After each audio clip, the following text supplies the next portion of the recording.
Bonjour tout le monde. Hi everyone.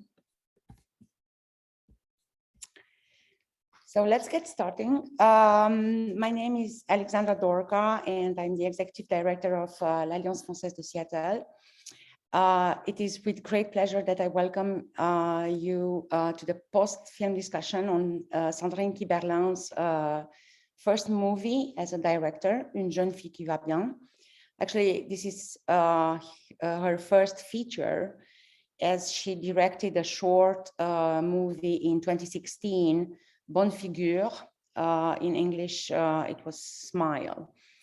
The discussion today will be conducted by Hannah Peoples, a cinema curator at the Northwest Film Forum here in Seattle, and Giuseppa De Luca, instructor of French at the Alliance Française de Seattle.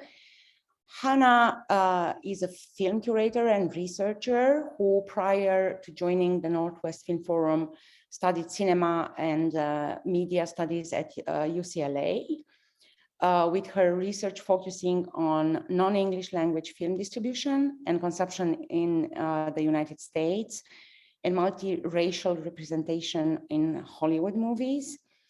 She has served as the festival screener for the Hawaii International Film Festival and the Indian Film Festival of Los Angeles. Giuseppa holds a PhD in French language and literature from the University of Palermo, Italy. She moved to the United States in 2009 to teach French and Italian to several local schools and universities.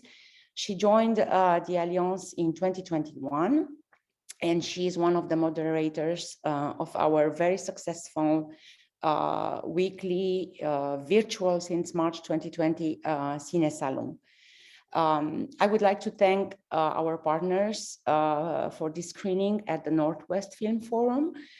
Special thanks to Diane Lelay, the Alliance Française program manager, for her contribution in organizing this event. And I'd like to mention that the Alliance Française de Seattle was supported in organizing this event by le dispositif de soutien au tissu associatif des Français à l'étranger. Do not hesitate to send your questions in the chat during the conversation or during the Q&As. And before handing the floor to Hannah and Giuseppa, I'd like to take some more time to present a little bit the Alliance Française. We are a Washington nonprofit incorporated in 1987, part of the largest cultural network in the world. There are more than 800 Alliance Françaises in about 130 countries. And our mission is to promote the French language and Francophone cultures through teaching and cultural events. In March 2020, we became the first Alliance Française 100% online in the Americas.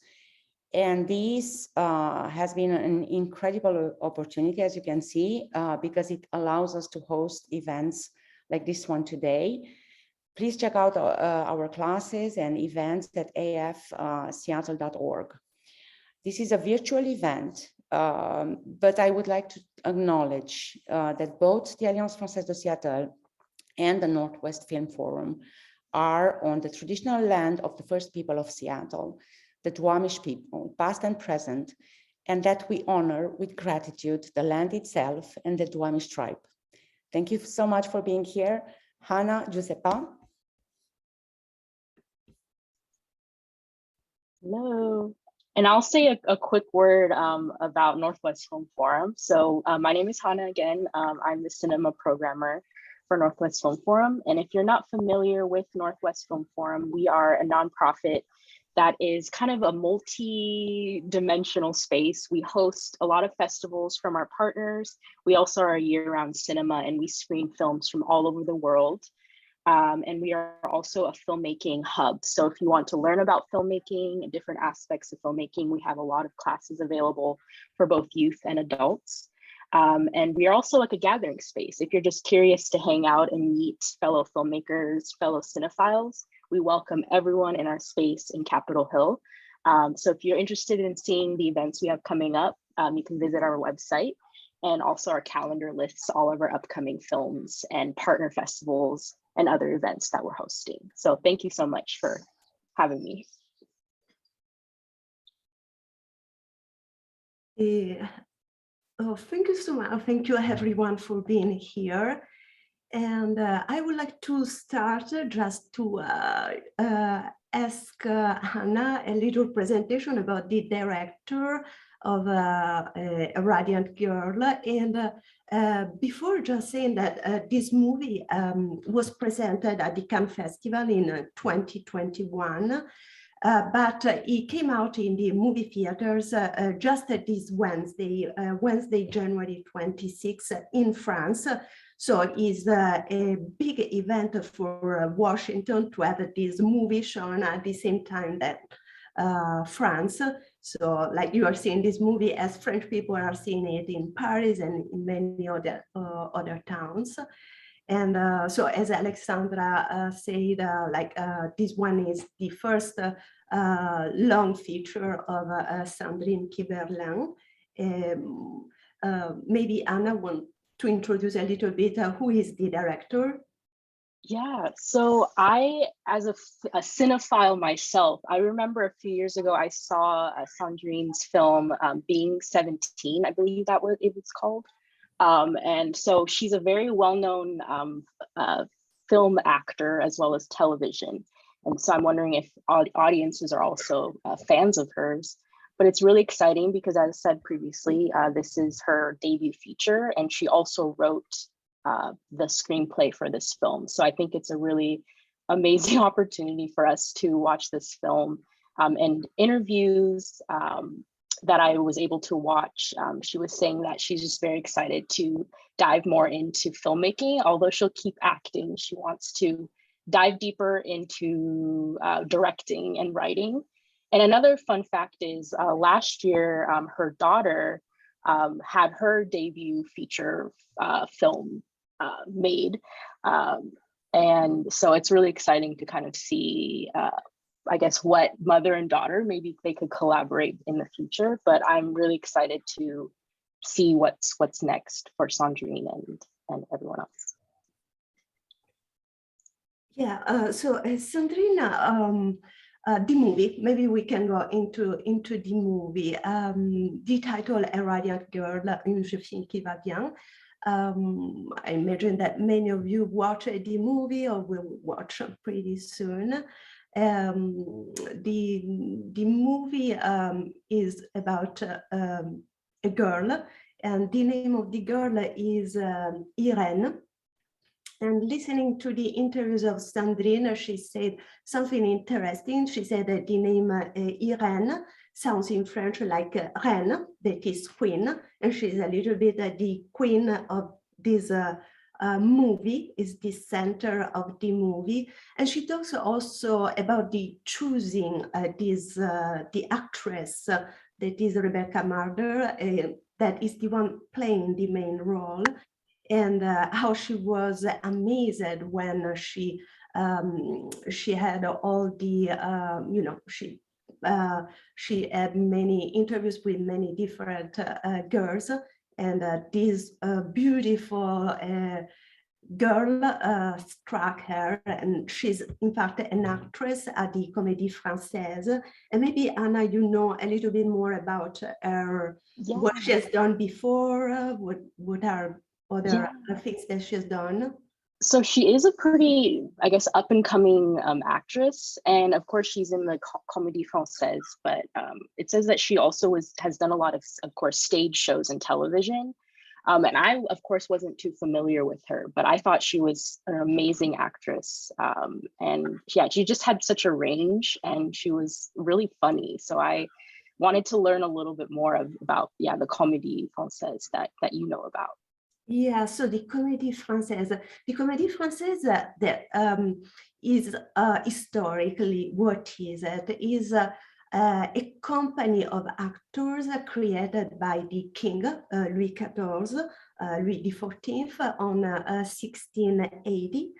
And Comédie Française, in fact, was created to contrast the Comédie Italienne, because Comédie Italienne was the one mostly played, but the Comédie Française, since the time was created, it still exists today. and is basically the most important company of actors in France. And he has 3 different theaters where, you know, these actors can play, and is like a Palais Royal and 2 other theaters in Paris. And the most part of actors of this movie are from the Comédie Française, so their work is working in a theater, on a stage. And so, and I thought that the Comédie Française, to talk about the Comédie Française is important because the movie starts with we see the faces of some girls, and almost immediately we understand that they are auditioning, then all of them, they are repeating the same sentence. So we immediately know that we are in a theater. And these are like, just watching the first scene of the movie, I had the impression that there was there was like at the beginning of the movie, we see these beautiful young faces, and behind we see a black space. And that black space for me was very significant, was very important, because it meant, for me, it meant something. And it meant like a menace, like a monster, like the black behind them. And in my opinion, it plays a very important role along the movie, the colors. What did you think about the space and the places shown in the movie? Yeah, I thought the kind of the cinematography, and also Iren's clothes, a lot of blue tones. So I'm wondering if that kind of was to create a sense of, okay, so she's very happy and joyful and is so passionate about acting, but then we kind of see different clues of this is during the war and kind of impending scary things that are coming her way. So I kind of thought that the color use in the film kind of counteracted her kind of joyful personality. Yeah. So that's what I thought. It's true, because we see her changing, like different, you know, nice dresses and, you know, nice colors that also match, I don't know, the moment of her life when she goes and she has to meet her lover. She, you know, she puts a nice red dress. But before continuing on this, maybe would you like to do like a little plot of the movie, like to just tell the story in like some lines? Like, what is the story from the beginning to the end? Oh, to give like a little brief summary? Yeah. So in a very short, I guess, summary I can try. So Iren is a, I guess, inspiring actress.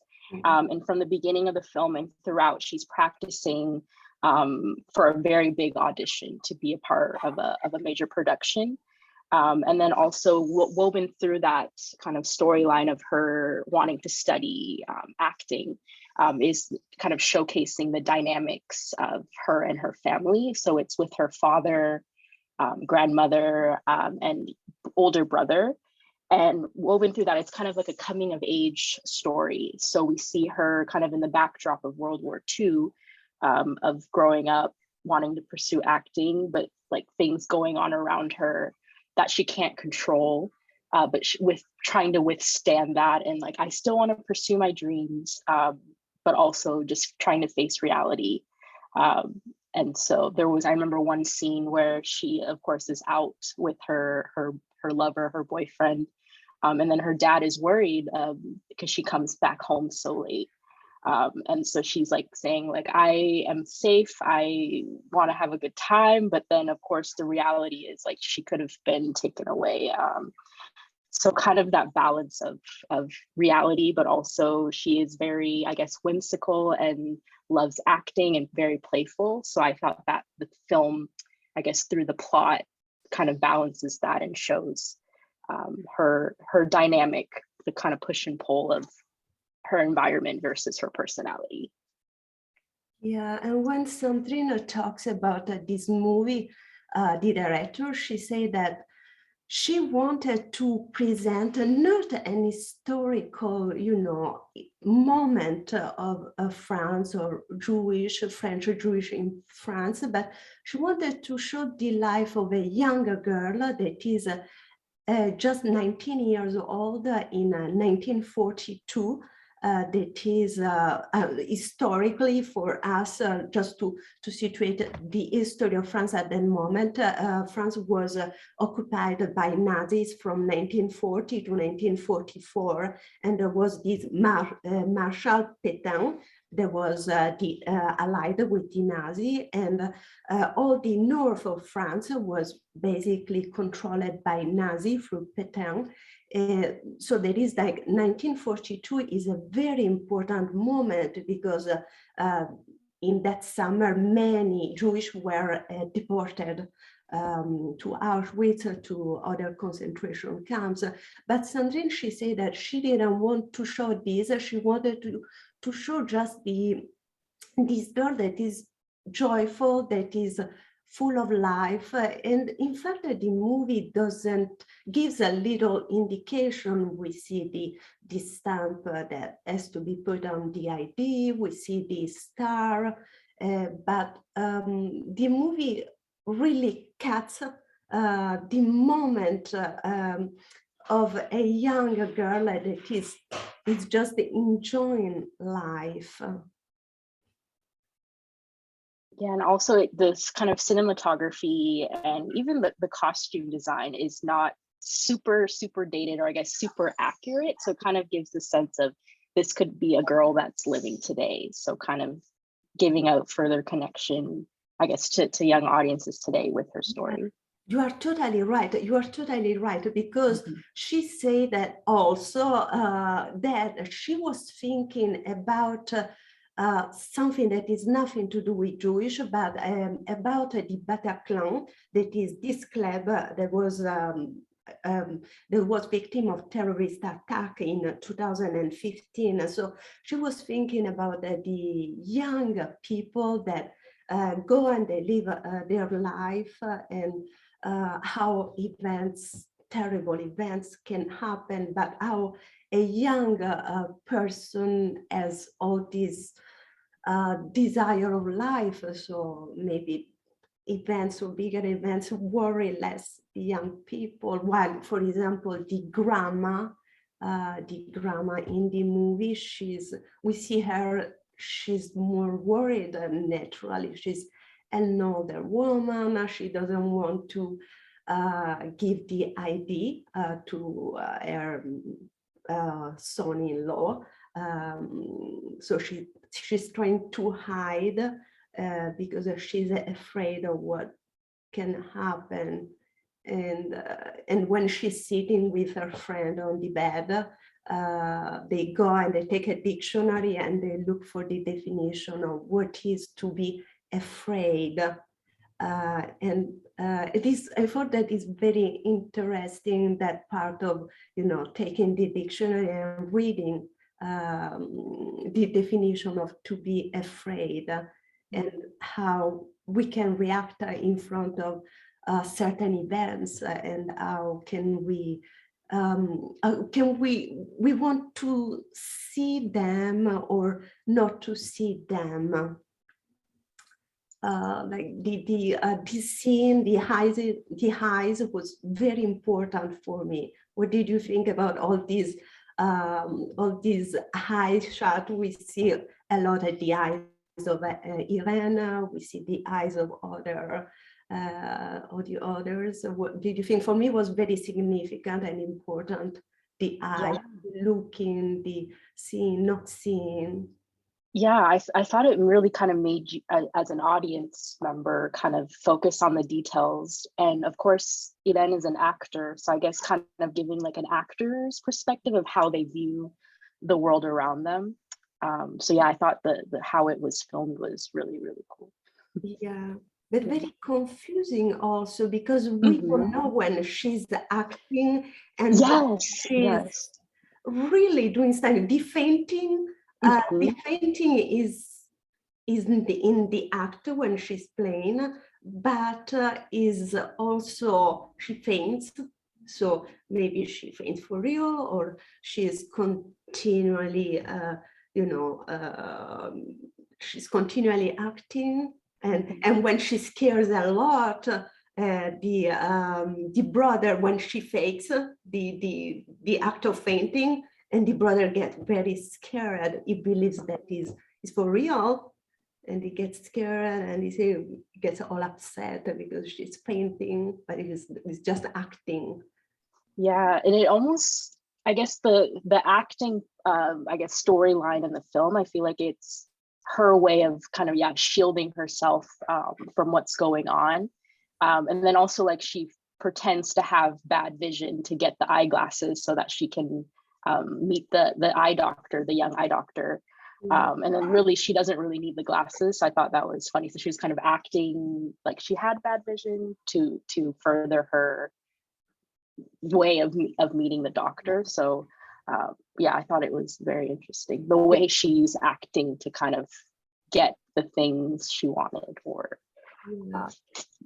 and the glasses example is perfect because it's very symbolic. When she gets the glasses and she has the ID with the stamp that says Juive, she put on the glasses not to see it, the stamp, because she doesn't want to see what is happening. And I mean, she knows what is happening, but she doesn't want to see.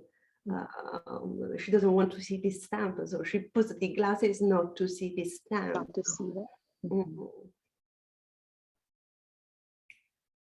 that.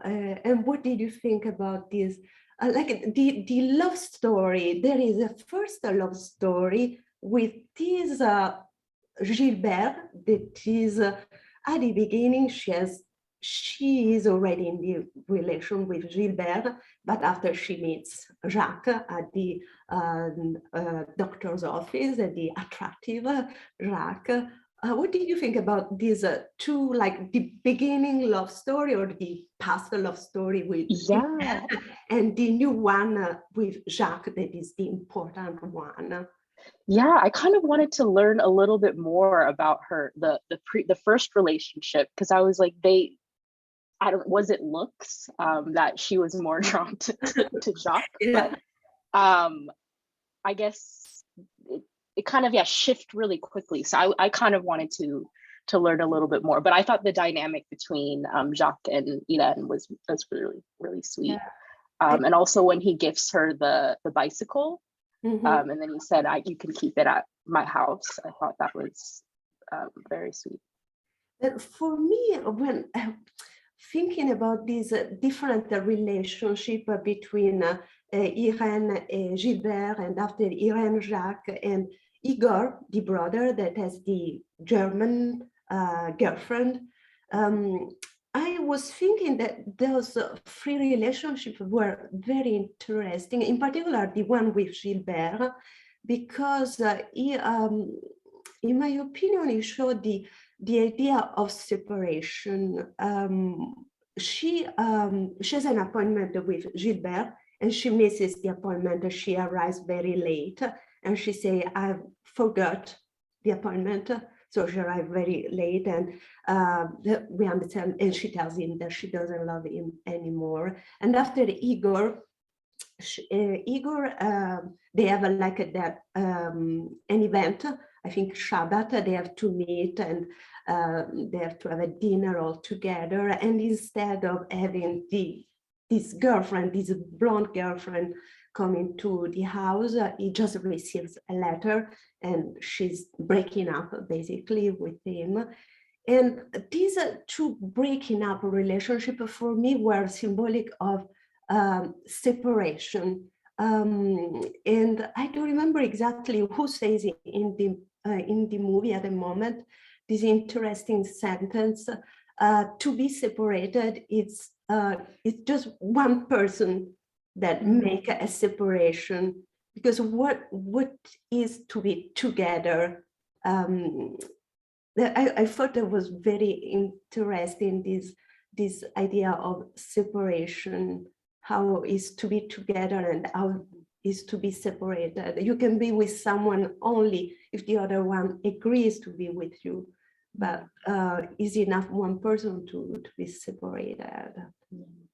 And then also at the Shabbat dinner, her father brings the neighbor. I think that it was kind of cool to see his relationship and dating as an older individual, and inviting that woman to their house, because we kind of don't know the exact backstory of what happened to Eden's mother.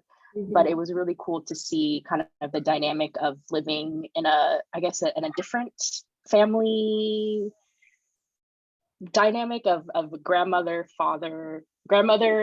your father and your brother, and kind of in the 40s. I wonder what was the inspiration to showcase that in the story.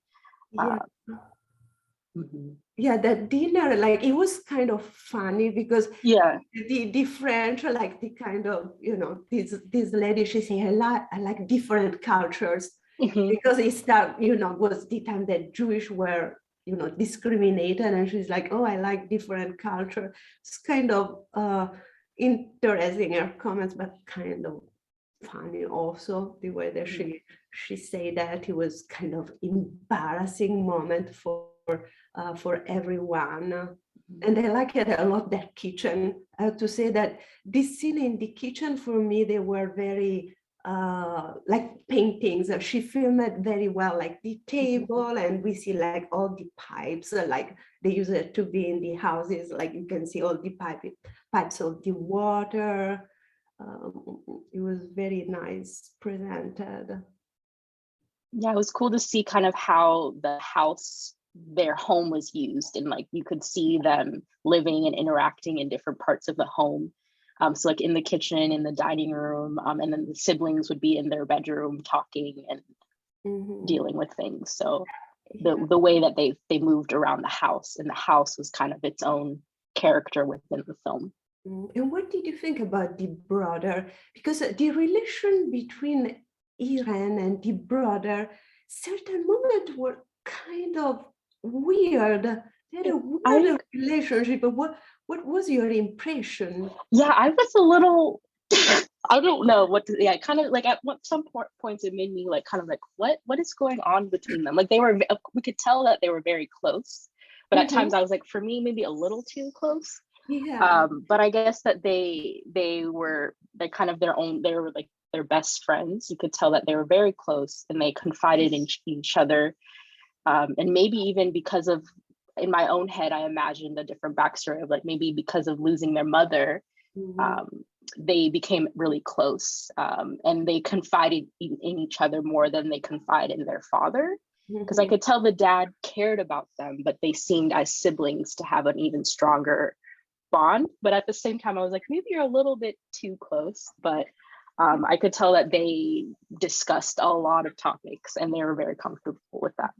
Yeah, but as you say, there is this kind of strange ambiguity. Yeah, very ambiguous. Ambiguity, because when she said, oh, I can be as seductive as like the girlfriend, is kind of a little bit this ambiguity. I don't know where she wanted to go there.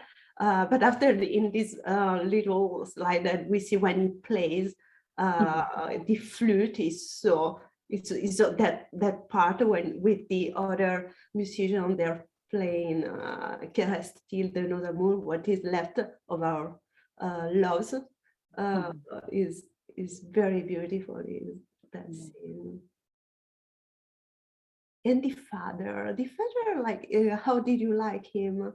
This authoritarian father. Yeah, he definitely cared about his family, and also was, still allowing Eden to follow acting, but I could tell that he was not as enthusiastic about it, and he was kind of always the realist in the family, like telling everyone like the reality of what's happening. So when the grandmother is refusing to give up her ID and stuff, the father is always constantly reminding, like, we have to do this. So he was kind of like the historical reminder of the reality of what's going on. And so I wouldn't say I was the biggest fan of him, but I think he was kind of there to serve the purpose of reminding what's really happening in the world. Yeah, and I heard the director saying that about the families, the Jewish families that were in France at that time. There were some families that in fact hide, and they didn't go to have the stamp in their ID. So they were in fact saved. And she said that her 4 grandparents, they were all 4 Jewish, and they were saved because no one of the family went to have this stamp in their ID. And in fact, the grandma, she hides the ID. She doesn't want to go and show them or have the have the ID stamped. And the director, she said that the families, each family was reacting in a different way, because the father just wants to follow the law and say the law say where to go and have the stamp. And he just goes, he's very in good faith. I hope that if he does everything well, he's French. He just believes that he has just to follow the law and nothing will happen. And I don't know if you notice, something that I noticed is the at the moment, Irene, she's wearing this dress that is gray with a yellow belt, and I saw that yellow belt, it looks very pretty in that dress. And after we have the yellow star for the Jewish that have to have this, this sign of identification for, to be recognized as Jewish. Do you think that she did in purpose that? Did you notice that belt? Yeah, I noticed the belt. And also she, on one of the dresses she wore, she had yellow flower printed. So I kind of, that's a good point. I wasn't really focused on that, but now that you say it, I'm wondering if that's kind of a way to, I guess, sneak that in without, I don't know, but that's a good point. There was a little bit too much focus on that yellow belt, and after there was a kind of relation between the two. And as I said, I told you a little bit before, is I had a philosophical approach to the movie. I don't know if you study a little bit Sartre, or Sartre. Sartre, he wrote this. He did a conference that is called Existentialism is Humanism, and in this conference, it was an important affirmation in philosophy, and it was the idea that each person has the freedom to make his own life the way that he or she wants to make his own life. And I used this, or I had this in mind while I was watching the movie, because seeing this young girl that wants to be an actress, and that in the middle of the war, she continues to pursue her dream and what she wants to do. She's affirming her freedom, but how this freedom, did you think about this idea of looking for freedom or realizing yourself while history or events are happening around you? How can we affirm the freedom, and how can we realize all our dreams that if the reality around us makes them impossible or difficult? What do you think about this? If you had any idea about this. Because I was realizing through the whole film, even if other people are giving her reminders of what's happening in her world, she kind of persists with her vision of the world, and also her goals of acting. So even when I can't remember her friend's name that she was originally rehearsing with, the male friend, and then he disappears, and in the film she's trying to track him down. That was kind of one of her major Joe, kind of realizations. Okay, things are kind of turning really badly, but then she's like, okay, let me find my friends and I'll still continue to rehearse so I can get ready for the audition. And until the very final frame of the film, she kind of is not facing reality. So like behind her, like a Nazi person in that bar where she's celebrating with her friends and they're partying and dancing, like he's like right behind her, and then the camera kind of shows her looking at her friend sees who's coming and approaching her, but she still is not. We don't see what happens next of, okay, so I kind of thought about, until the very last frame, she kind of is shielded. And it kind of made me wonder, I don't know for you, of what I kind of imagine what happened after that. Like, is she, of course, I assume that she's taken away to a concentration camp, but but I like it, that last scene, because it cuts and it totally, we don't see. And it's like a really like quick cut, like I love it, the end like this, because it's returning to the black. There was the black of the first scene and the background, and we go to a totally back screen, and as public, as spectators, like we kind of expect something to happen. Like while I was watching the movie, I had this kind of sensation that something was going to happen all the time. The movie like gives this sense that something is going to happen, but nothing really happens in the movie. Each one can imagine what will happen after, but the director is not showing us this. It's just cutting, and we don't know in reality. We actually had a question about that. Someone asked, so what was your opinion or thoughts on the ending?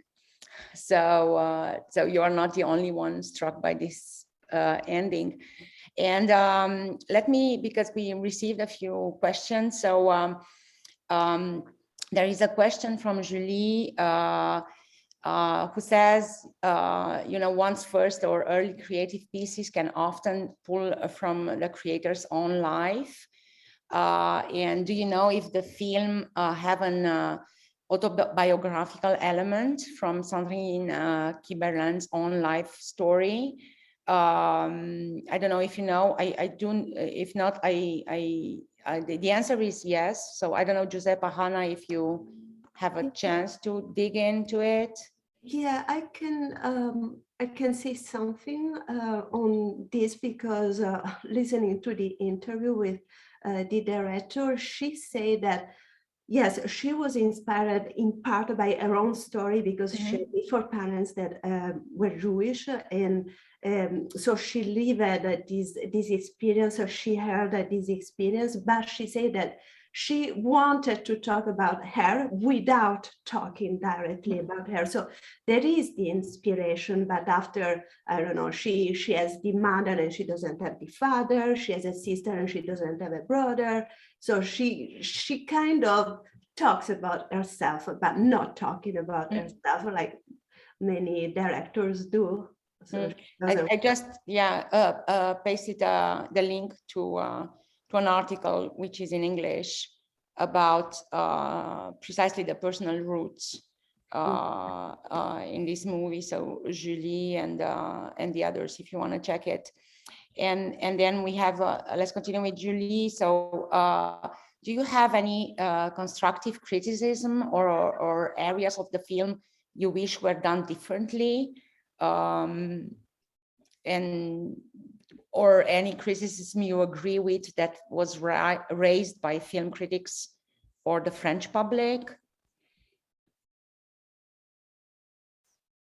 I was reading a few, I guess, critical reviews of the film, but I also am curious, since I can't read French, I would love to know kind of the general reception in France of this film. I know it was just released, so I guess in the coming days and weeks, we'll get more French critics. But in reading some reviewers, or I guess publications outside of France, some of the criticism was maybe it was it should have been less, I guess it should have been more serious, because at times the film felt like it was just glossing over history. But I think Sandrine, her goal was to kind of just showcase this girl living within history, but the movie wasn't directly about trying to be a historical movie. Like, it was showcasing that this was happening at a real time, but the focus more was on this one girl's story, and not show it, because we've seen so many historical movies or films about World War II. So I'm wondering if Sandrine just wanted to have a different way of talking about this history. But I think there were some critical things about how the film was structured. Yeah, and you know, you discussed a little bit previously. This choice of the historical period looks a little bit, you know, and it's linked a little bit with what you just said. So the 42, the occupied France in 42, we have this historical period only in the background a little bit. So can you talk a little bit about more that? Do you think Iran is just unaware of, or is it her choice to live her life, let's say, freely? What do you think? Is it a choice, or like the choice of Iran? Like, yeah, to ignore a little bit what's going on around? like watching the movie, in my opinion, was the choice, was a choice that she made, because she's not stupid. She's a super intelligent young girl, but she wants to just become an actress at the Comédie Française. She wants to do, and she doesn't care about what is happening around her. And this, I really like this part of her, and this capacity of being able to continue to do something that one person wants to do, even though maybe a war is going to start tomorrow. Is the idea of living the life deeply with dreams and trying to realize the dreams, even though these dreams can be interrupted by something, because otherwise what would be the sense of life if something can happen always in a moment. So in my opinion, she makes the choice to continue to go. I don't know, what do you think? Yeah, until the last moment in the film, like she's still like her eyes are on her goals of that.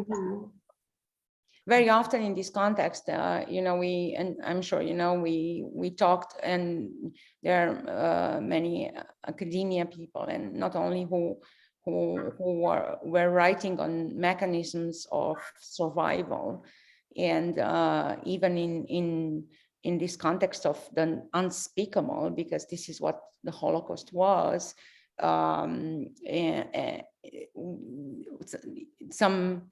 Some unfortunately victims, they had mechanisms, this kind of mechanisms of survival. And we have a question a little bit related to that, because the art theme, it's, you know, shows up. And so the question will be, how do you interpret the scene with Igor and the orchestra when they are improvising a song together?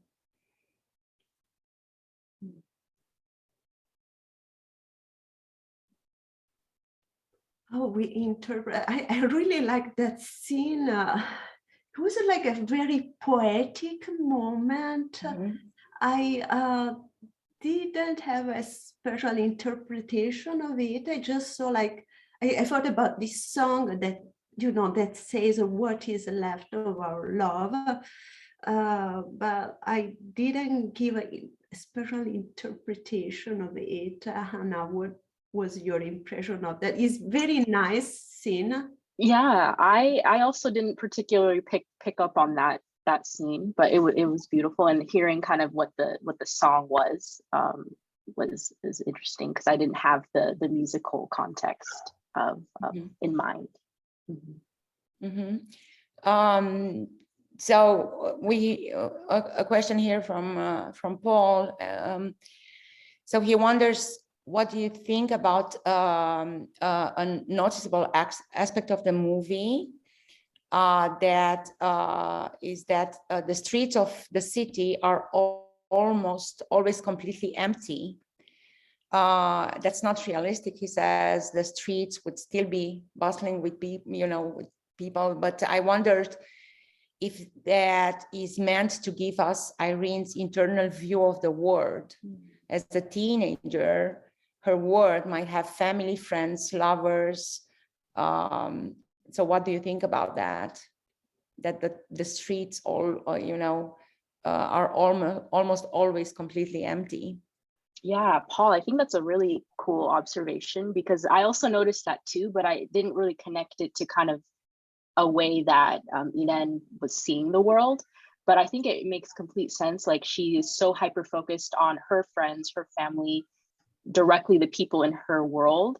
So maybe that was a way to show, like, not showing a lot of people walking in the streets, kind of to show that to Inen, they were not an important aspect. Like, she had other things and other people to worry about and to like and to be with. So those people were not as, I guess, you didn't see like a bustling city scene or town scene. But that is a very interesting point. Yeah, and we don't see so much filming outside. There is like a little scene by the Seine, by the river, that is very nice. But during the movie, I had like a little sense of a claustrophobia. It was very close places: the kitchen, the theater where she's working, the stage where she's acting. She is always very enclosed, and these stairs, I like it a lot. These shots on the spiral stairs. We see a lot when they go up and down, and in my interpretation, it was a little bit the abyss where the story was going. But these kind of stairs that you see I love it, that the shooting of these stairs is fantastic, and we see them a lot. That can be this going around, this going deep in something that can be bad. Yeah, and also maybe indoor, and it's a lot of scenes of shot indoors. And I'm also wondering, maybe that's also to convey that it was safer to be indoors, and all of her friends are hanging out indoors. So she kind of continues to live her life, whether it's rehearsing or going to hanging out at her house, because that was the space where she felt the most safe.